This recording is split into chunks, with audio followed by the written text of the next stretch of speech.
Welcome back to another episode of Wretched Rentals. We are your hosts today. My name is Phil. This is Emily. We host Wretched Rentals. Hi there. In case you haven't seen any of the other episodes yet. Yep. So we are here to discuss horror movies, and we picked a special one out today. Oh, it's so bad. Who picked this movie? You did. Right. And what movie did I pick? Robert Englund's 976 Evil. It's pretty forgettable. It is awful. So this was his directorial debut. And they should have taken it off the hook. Well, I mean, he directed this movie in 1988, and he did not direct another movie until 2008. So 20 years later, it took before they let him do another movie. What was the 2008 movie? Killer Pad. Oh, I hadn't heard of that one. Yeah, I can't imagine why. That's not that good either. So I love Robert Englund, but this wasn't it. No, it wasn't. So, had you ever seen this one before? No, I had not. I had. Yeah. I've seen it a few times. So you've seen it a few times. It's still recommended for us to watch it, yes. And you recommend it after I barely got through the first time. Well, you know what's funny is we watched this again this week, and Emily had to keep waking me up. Yeah, so basically Phil literally fucking kept nodding off, and I kept getting aggravated because I'm like, what the hell? If I have to watch this goddamn movie, you have to watch it. I took short naps. Yeah, I got to conserve energy. Little cat naps. Yeah, that's all. So, 1988, good year for films. Yeah. Another pretty awesome horror movie came out that year as well. Can't remember what it was, but it was pretty awesome. So you have. Do you know any of the taglines for this movie? Did you happen to come across any in our travels? There was a few, wasn't there? Did you have a favorite? I had one that I hated, actually. Okay, which one did you hate? Earn a higher degree in terror. Yeah. It didn't seem to fit with the movie. No, it didn't. And if by terror they just meant terrible, right, then I could have understood it. Well, it's not like this is like a movie about higher education, right? Yeah. What was the other one? Don't pick up the phone. Yep. That was another one. Now Horror has a new number. Yep. Which is a good one. One Number for Hell. Revenge is on the Line. Revenge is on the Line. I don't Should know have been a dial tone. That one. Should have just been a dial tone. What about just It's For You? Yeah. What? This movie's not for you. No, listen, it's not for anyone. Now I'm going to read for a second because there's a long tag on it. Oh, okay, go ahead. So I don't know this one by heart, so I'm going to read this one. Okay. When Spike dialed 976 Evil, he knew it was an expensive toll call, but he didn't know that he'd have to pay for it with his soul. Yeah. I mean, I feel like tagline should be like 10 words at the most. Just a little like, get you in, get you out. Yeah.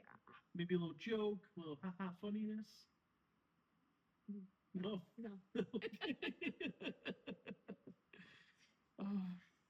So, I don't know. I'm still like, why?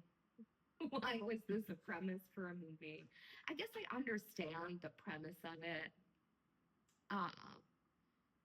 But it just, I feel like failed, and it was a slog. We were 40 minutes in, and I was like, when does something happen? This is true.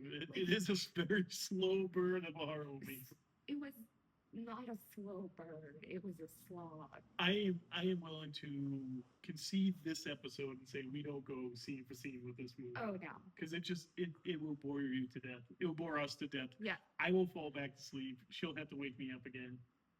It's pretty bad. It's pretty awful. The thing is, the way I feel about this movie is Robert Englund was, he's classically trained, but he started doing horror.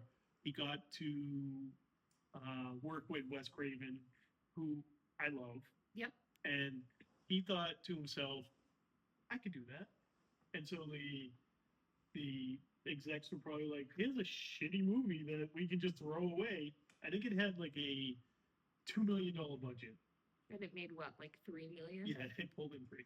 Yeah. So like, I think they were like, here's a throwaway movie. If it works, it works. If it doesn't, it doesn't. Right. And you know, maybe we have a star in the making as far as Robert is as a auteur, or maybe we don't. And it seems they didn't. Right. However, there is a sequel to this movie. Which I would like to say I don't understand, but we know sometimes how some horror franchises work. And so they thought they were gonna pull something out of their ass. Yeah. There was no need for a 1, Right. let alone a 2. But the guy who plays Spike, Mhm. the cousin, Yep. he reprises his role in the second one I read. He does. He does. The my man Stephen Jeffries does not, No, and he was pretty much the main focus of this movie. he's like the nerdy, awkward cousin of Spike in this movie. What's his name?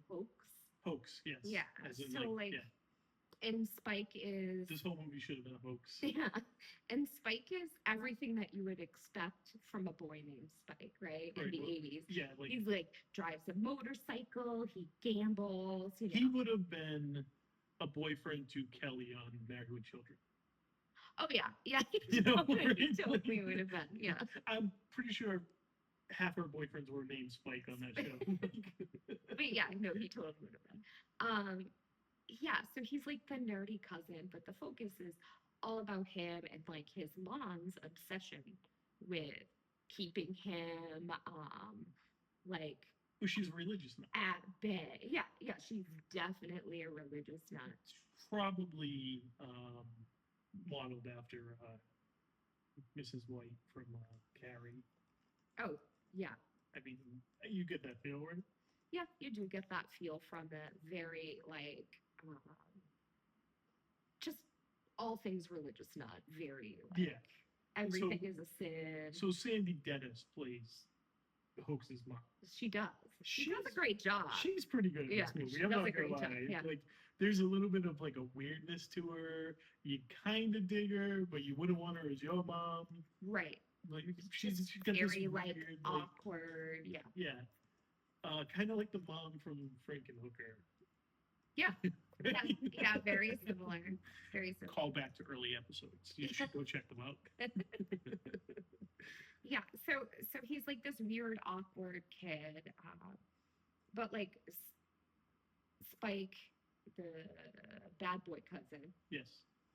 He's like reading a magazine. The fucking flyer falls out. What is it? Dial 976 6 evil. yeah. And then press 666 for your horoscope. Yeah. Which okay, so that idea is genius. And if you think about the time this movie came out, is around the time of all the satanic panic, Yep. right?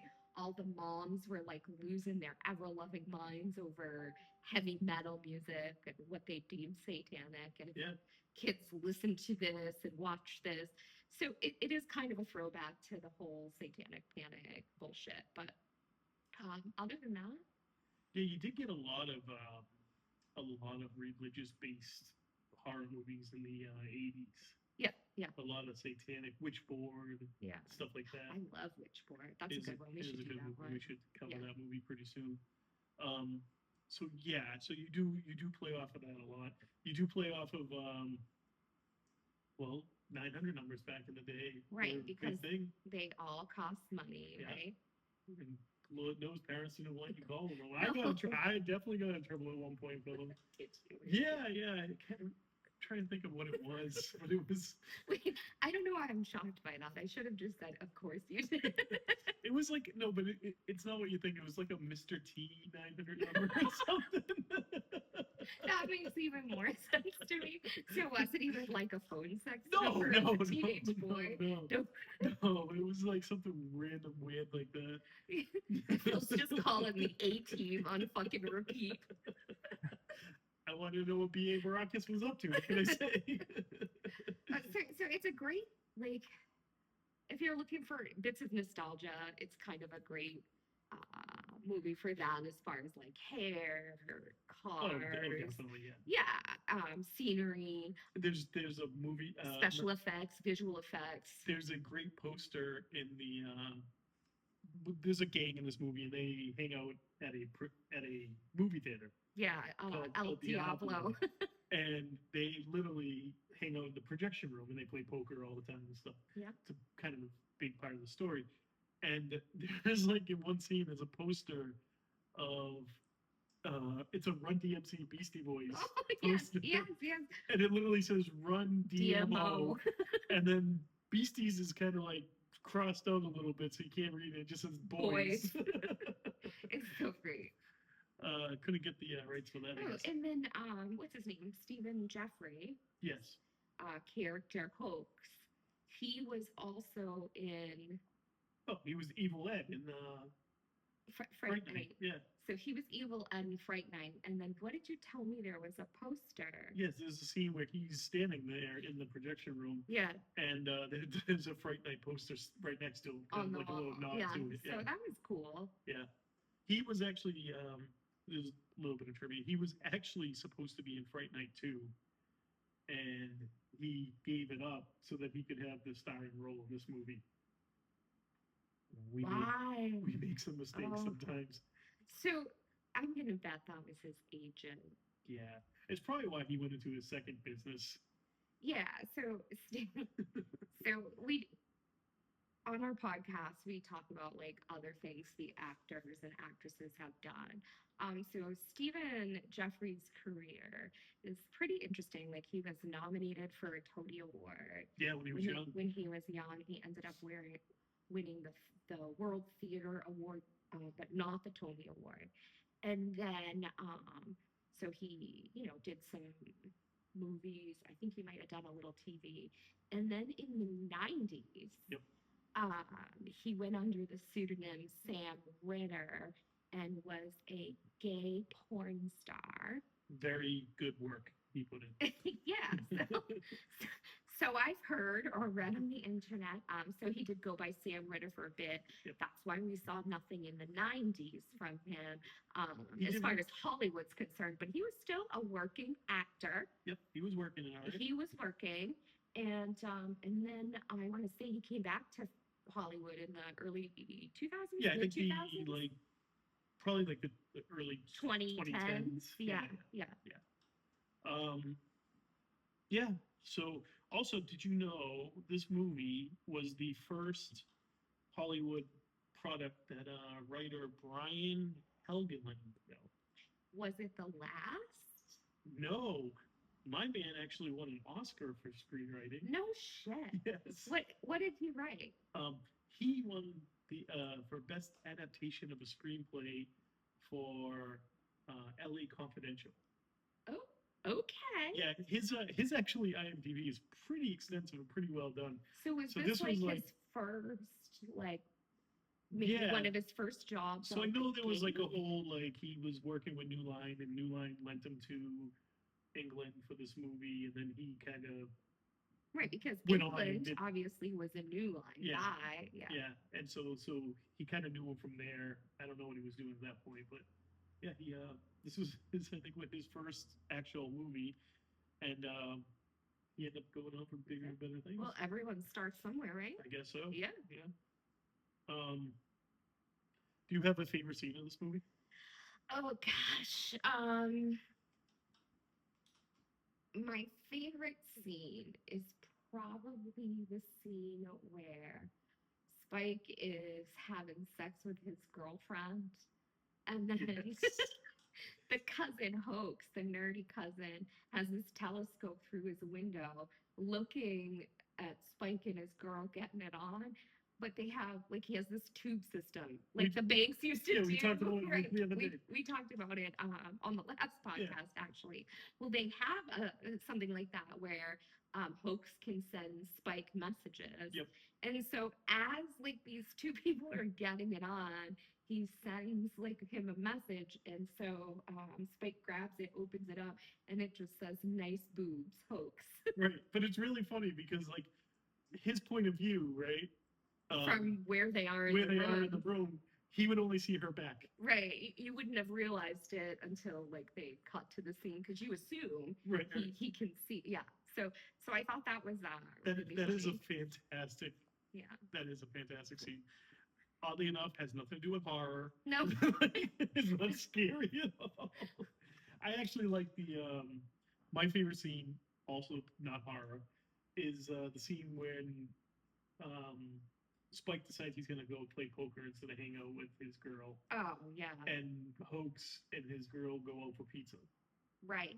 I just like that scene. I don't know why. Maybe I don't know. Yeah. No. I mean, Nerdy kid gets the cute girl. she I don't was know. like giving him a chance Yeah, until she she really was. realized that he had stolen her Underwear. underwear from fucking cousin's house.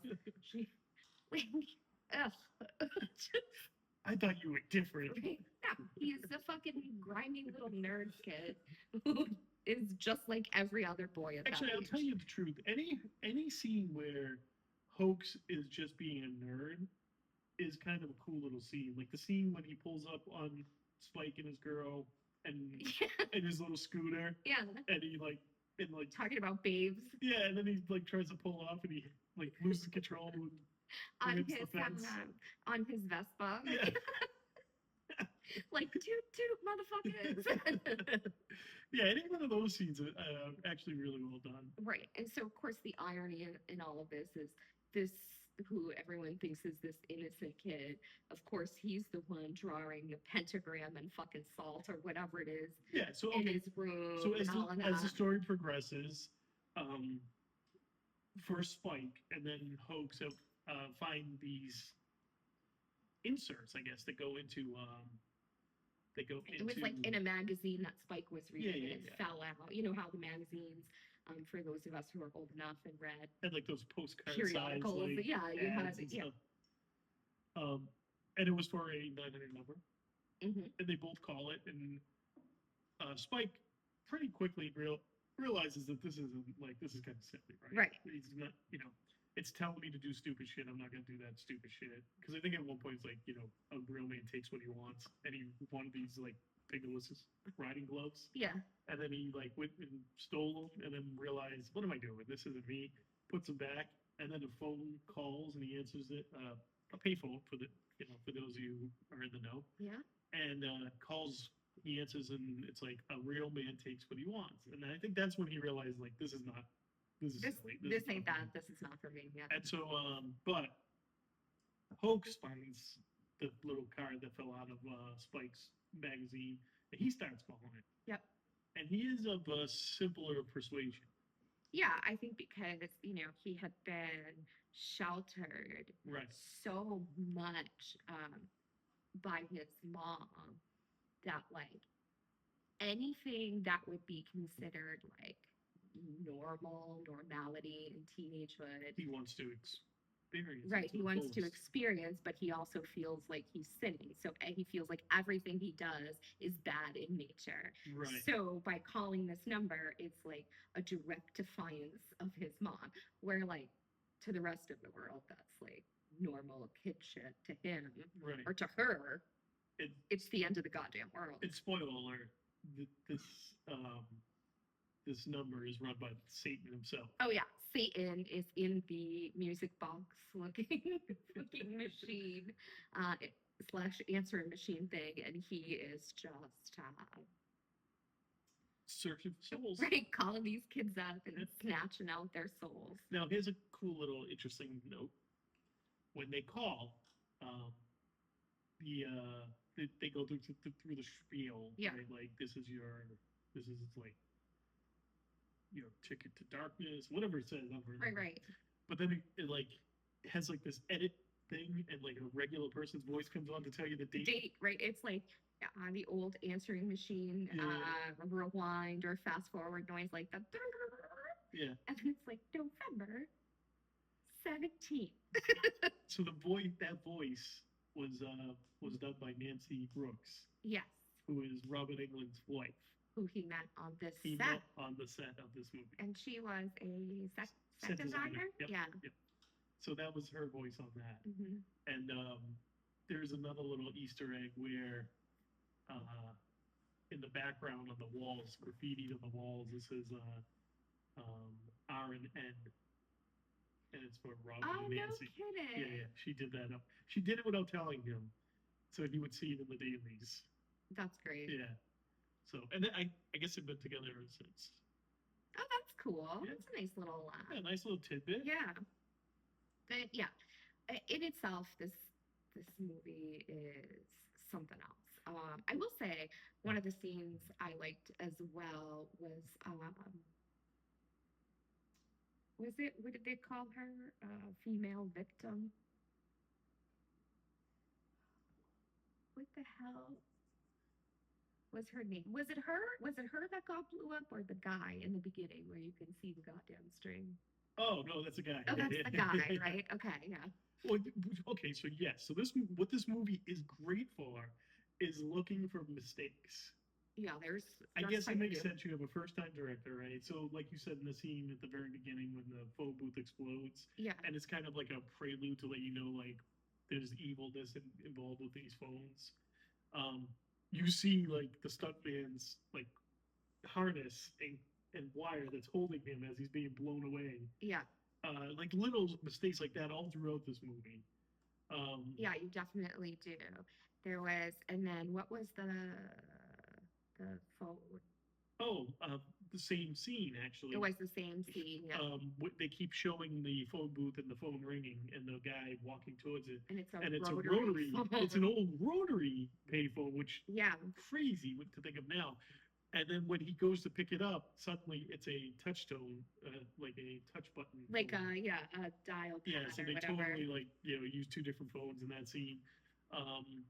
There's a great scene where Hoax is getting bullied by that gang that hangs out in the projection room, In the projection room. and he's getting bullied at school in the boys' room, and they're literally giving him like swirlies, Yeah. right? And like they pull him up and he's soaking wet, right? And then his cousin Spike like beats up a couple of these guys and he's like, "Come on, pal, let's get out of here." And his hair, he's like completely dry again. Yeah, there's like no- completely dry, like he had never gotten a fucking swirly. Yeah. My Like man's none a of it swirly had master. happened. Yeah. Yeah. I believe at that point in his life he was probably, I mean, unfortunately for him, he gets his revenge. I'll say that. Yeah, he sure does. He was a swirly connoisseur. He was. He could tell Right, you the like, different flavors. I'm guessing he was a swirly connoisseur. So, but yeah. He knew all the flavors of all the different urinal cakes. No. The it's painful to go through this movie. It really is. So yeah, so okay, so he becomes like possessed, right? Because he's into this movie so very much, and as he's becoming possessed, his physicalities change. Yes. Suddenly, he has one random long chunk of hair now, Yeah. and then like he has these hands that look like Oh, they look like any like demon hands that you right, but they look like the ones that you would put on for from a Halloween, costume from a that you would buy costume. at like Spirit Halloween or Right, something. the fingers don't bend right. Right. Like, So his hands are like that, and he's got the long like demon nails. Yep. And then he's got like some, I don't know, it would almost look like bird marks on Yeah, his face, yeah. right? But and that's it. He's still in his sweater vest and collared shirt. that's a badass sweater vest. Yeah. I'm not gonna lie. So he's in the sweater vest, the collared shirt, and the khakis the whole Yeah, the whole fucking time. Also, just a randomness thing too. At the end, when hell is that like the ground. Oh, the ground is opening opening up. Yeah. and he's like everything's iced over. Yeah, that was weird. Like hell froze over, and then Yeah, it was. the ground opened up, and it was like flames. And he says like hell must have froze over. Like, did they do that just for that? Like, for the joke, for the like, punchline. Yeah, like I don't know. It wasn't necessary. Then again, was any of it necessary? I mean, this whole movie wasn't necessary. No, it really wasn't. I will say this though.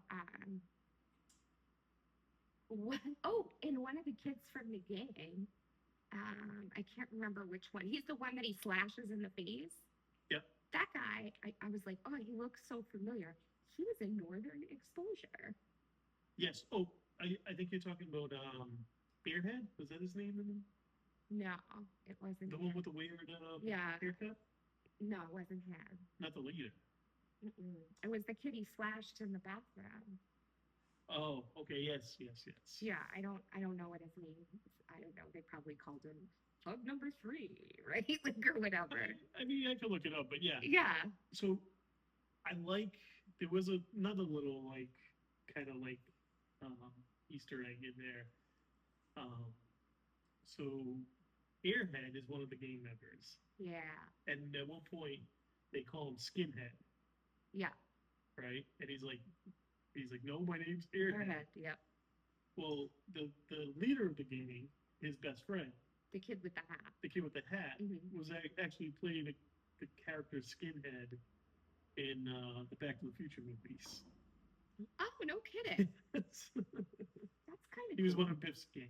Ah, so he's always played Yeah, a type, ruffian. little typecast. Yeah. He definitely has that street tough look, doesn't he? No. No. He looked like he was in Whale. Yeah. For instance, he looked like the guy who oh my gosh, everyone's probably gonna kill me for this. So there was George Michael and the other guy. He Yeah, looks he's like just the the other guy. Michael I don't know. I don't even know if it was Michael, but he looks like If that only guy. there was like something that we could like look this up on. The Google. Yeah. It's okay. You guys know it's the other guy from. I have a It's the feeling. other I guy have from this Whale. awful feeling Emily's gonna make me listen to Wham all weekend long now. It's almost time for Christmas. Yeah. No, I hate Christmas music. We do that. Do I get a great playlist for us? Wonderful. Um, so what else stood out to you in this movie? Not a lot. Like you said, like the first 40 minutes is a real slog. It's a lot of build up, and for not a lot of payoff. Not a lot of payoff. That final scene is not that great of a final scene. It's not. Like the whole frozen hell thing. It was weird. But I will say the product placement in this movie was great. Yes, especially with La Choy. Yeah, there was a lot of La Choy, Yeah. the Quaker Oats up in the cabinet, yeah. the Clorox by the same, the old 80s bottles. Though I will say the Quaker Oats thing looks, kudos to Quaker Oats, because the Quaker Oats that you used to get yeah, at the the time, cans it still looks the same. the same. Yeah, Right, yeah. The La Choy was funny though, because it's like literally they're like placed all over the Everywhere, all over the for kitchen no reason. randomly. For no Yeah. reason. And then I will say the spider scene was interesting. So he's talking to her and they're like out for pizza, right? Yep. Hoax and Elizabeth? Sure, whatever. Yeah, we'll go with Hoax that. and whatever her name is. Yeah, Elizabeth's fine. And he was telling her about the poisonous spider that he had or whatever. Susie. My bad. I had to look it up too, so don't worry about it. Mind me. So Susie, and then Susie, like, she gets all mad and pissed off, rightfully so, right? She left her panties for another dude, and this guy's fucking panty sniffer of the year over here, Mr. Yep. Nerdy McNerd. And then, so she's mad or whatever. So she goes, he tells her about the spider or whatever. She leaves. She goes home. And he's in his room with the fucking pentagram and the salt, and he takes the spider. And like, I thought this was a cool scene because you know how I feel about spiders. Yeah. And so he has his spider out, and he's like at the phone, off the hook, listening to fucking phone Satan, telling him what to do, right? And he's like sweating. He has his shirt off. This is the only part of the movie, I think, where he has like his shirt off because he's like, I don't know what he's rubbing on him. So do you remember? No, I this is one of the naps. Oh, probably one of the naps. Thanks. So this whole scene ensues, right, where like he's transposing somehow through phone Satan spiders at her house. So then she takes her dinner out of the oven, goes to sit down with it, and pulls the top off, and all of these spiders come out at her. Oh, this is when she gets home and takes out the frozen dinner. Frozen dinner, yeah. I remember the beginning of this. And then all of like the spiders come out, and of course, she dies, right? Yeah, Spiders.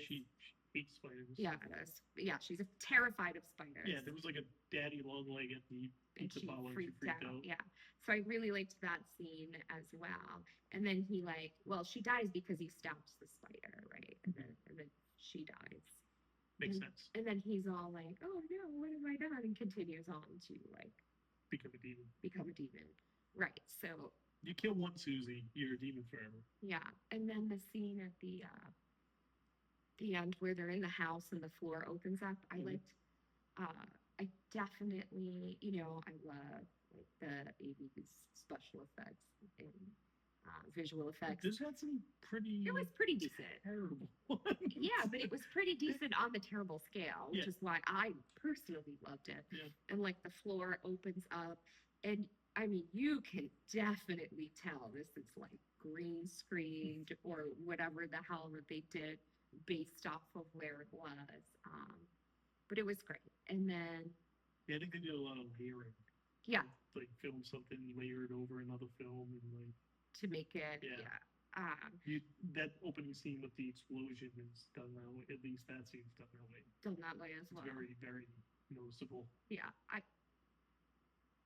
can't say much else about this except that, he dies, his cousin, right? Yep. Heaves him into hell. And then everything closes up. And everything's fine. And then it's fucking happy day again, right? Until 976 Evil 2, where Spike comes back for vengeance, I guess. I have no idea. I am just going to say this now. I think it's been long enough. We need a 976 Evil 3.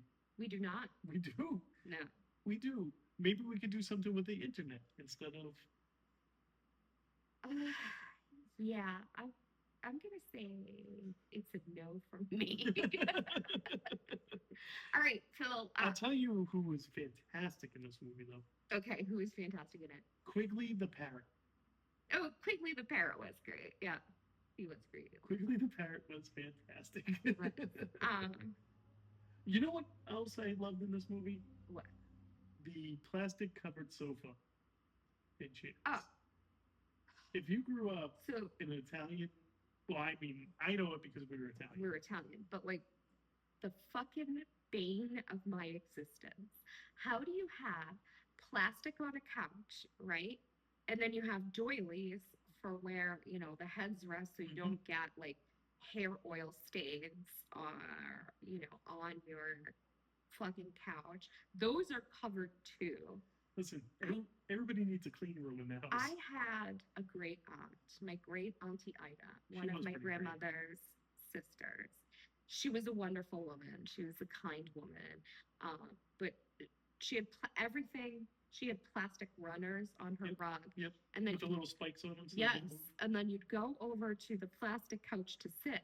But before you sat on the plastic, because she didn't want the plastic to get dirty either, she would lay down a fucking dish towel. And you would then sit on the dish towel, on the plastic, on the doily, and then the sofa. So you're not going to put your dirty ass on her? God forbid. But she did that with everyone. Everybody. Her sons would fly in, and she would not, the plastic never came on. Was she because I'm just picturing it in my head, you're ready to sit down, she's like, wait, and she's flinging it under. Yeah, no, literally. Or if she knew in advance that she had people coming, she'd already have them placed out. I think we should get plastic for our set. No. That's one of the things I don't miss.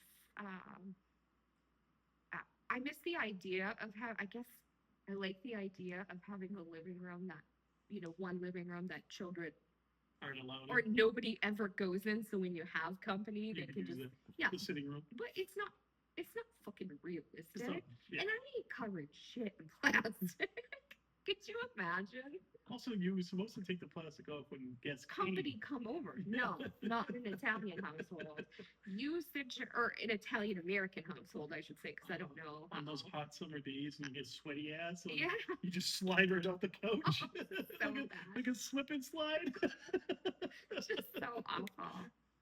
I digress. Yeah, so that's what this movie is all about. Yeah, The and sweaty ass slipper slide. for me, it's the nostalgia, right? Because Yeah. if I hate a movie, at least I could pull out some nostalgia from it.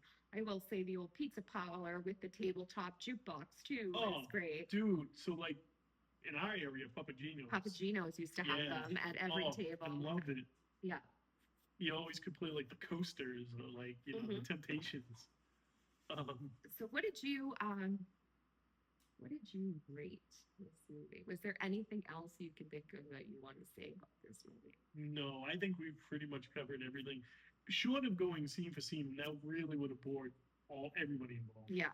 Um, uh, we've pretty much covered everything that there is to be covered about this movie.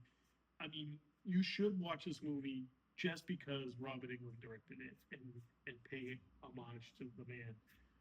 For no other reason than that, though. Yeah. There's no other reason you should subject yourself to this. We actually have it playing while we're talking Yeah, about it right now. we and- play the and we haven't even movies. looked at it because it's just that bad. We play the movies while we talk about that. Yeah, there's no real reason to watch this movie. Even like, we always talk about like walking down the horror aisle at the video store and seeing the covers. It had a shitty cover too. Yeah. It was like, Cover art wasn't great. no, like the title screen when you first put the movie on pops right up and it's kind of bland. There's nothing So that stands out about this movie at all. I will say this. The premise of the movie for the time is great, right? Oh, I feel like so much could have been done it's with an it. idea that could have been great. Yeah, and I imagine budget has a lot to do with it. $2 million in 1988 should have got the job done.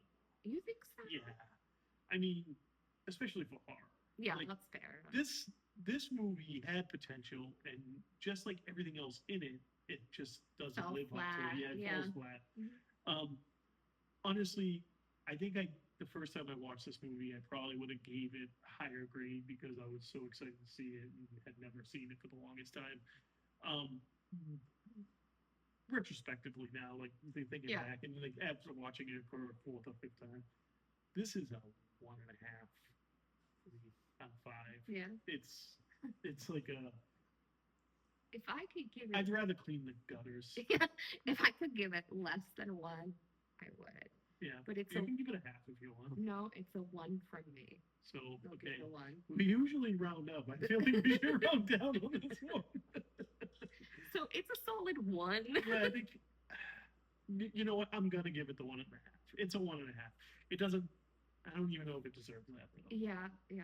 So we share our ratings on Letterboxd. Hmm. You can follow along. We also write movie reviews on there for movies that we normally wouldn't consider for this show, just because they're newer movies. So that's a fun little romp into our life. There are other ways you can check us out on all the socials. Our link tree. Yep, you can go to our link tree at Wretched Rentals and find all our socials, our email, where you can email us and maybe Yeah. give us a suggestion on movies that we should cover or see, or just tell me how terrible I'm doing at this. So that you can do that with our link tree. Yep. Am I missing anything else? No. We would like to mention Screamify. Yep. Screamify is now, I found out, is now on Roku. So Which is so cool. I don't have to watch it on my phone anymore. I can literally sit on my recliner and watch the movies from Screamify on there. So very excited about that. I've definitely been checking out some of the shorter movies. Yep. But Screamify is a pretty cool service. It's a streaming service that deals with horror filmmakers, a lot of young filmmakers. They themselves are up and coming, and they like to show support to guys just trying to make it and get their stuff out there. Yeah. They also help people like us with podcasters. Podcasters. So definitely give them a shout. Look. Yeah, their streaming service is great. It's pretty And awesome. if you love horror, like the price point is great. Yeah, I think it's like $2.99 a month. Yeah, I mean, you can't compared go to wrong other with that. streaming services, yeah. But Screamify is an independent horror streaming platform that steps outside the usual studio maze, giving filmmakers a straight line to viewers and fans a fresh supply of hand-picked nightmares. Screamify bridges the gap between bold voices and horror lovers who crave something real, all without the baggage of the broken Hollywood system. Screamify, eyeballs on screens. So definitely give them a check. Yeah. Check out them. Uh, Also, it's spooky season, It is spooky season. so we have a couple of things we could talk about with that. About we Scare New Hampshire. Yeah, we partnered up with Scare New Hampshire. We'd like to give them shout outs. You could definitely check them out at their website, scarenh.org. Um, they're fantastic organization that me and Emily like to put our support behind. Yeah. Um, So what they do is they have events all year, Yep. all over the place. Definitely go on their website and check out their organization, but they collect gently used costumes yes. and redistributed them to kids and families who might not be able to afford the cost of the costumes. Right. Because honestly, every child should be able to enjoy Halloween. They do a lot of community things. Yep. It's just really a great I know organization. they do like a free haunted house kind of Yep, thing. they do a free haunted house thing. We do have a commercial that we'll play at the end of this episode, so you can give that a listen to and definitely support them. They're definitely worth checking out. Yep. Also, like I said, spooky season. It's almost Halloween. It is. It's my thing. Yeah. Every year I do a horror movie marathon, 24 hours straight. This year is the 18th year. 18 years. 18 years I've been doing this. So this year we decided, since we have the show now, and the Substack that we write our reviews on as well, we are going to review every movie that we do this year. Yeah. So look out for that. Should be a fun time. Yeah, I have some pretty good ones picked out this year. So you'll have to check that out as well. You got a lot of checking out to do. So that's that.